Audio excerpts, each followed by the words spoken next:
Moving on to the collaboration section of the campaign builder, think of this as the core requirements that creators must complete in order to get paid for participating in the campaign. All of these variables do have downstream effects. Some actually may elongate the completion of creators, for example, content pre-approval. When this is selected, many brands use this for quality control purposes, but I highly recommend not using this if you can get away with it because it leads to more authentic content creation and faster turnaround times. But with this toggled on, creators are going to be required to upload their content for your approval prior to going live. Within the platform, you'll see in a section later on, that's where you'll go and actually validate that this is approved content. You can go live with it before the creators ultimately can post. Here's where we define requirements down to like when they have to submit their content within, timeline descriptions to give a little bit more an understanding of what variables and timeline requirements the creator should be aware of.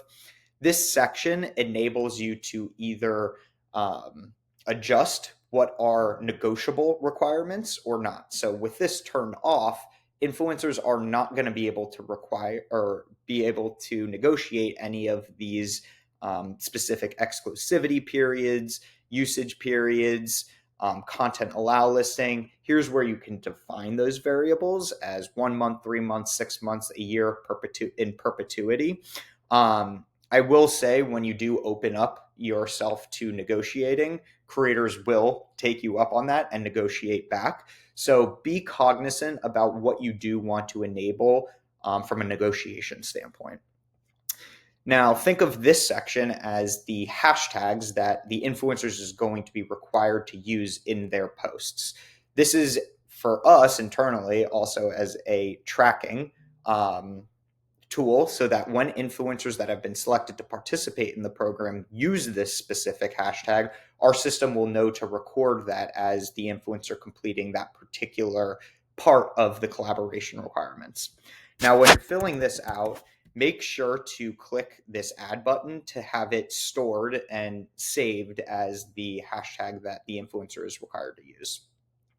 Bio and link, this is pretty self-explanatory. Here's where you select the social platforms. You can either select both, one, or one.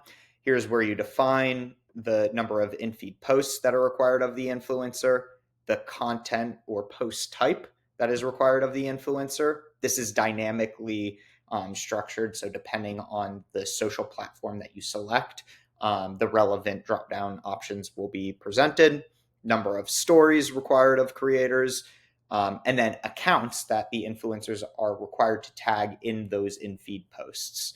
This is also another tracking mechanism for us that says when an influencer is selected, our system will go and watch and track and monitor that creator so that when posts go live, if there is an account that's tagged that matches what we are requiring of them to do, we'll pull that content into your tracking and reporting repository.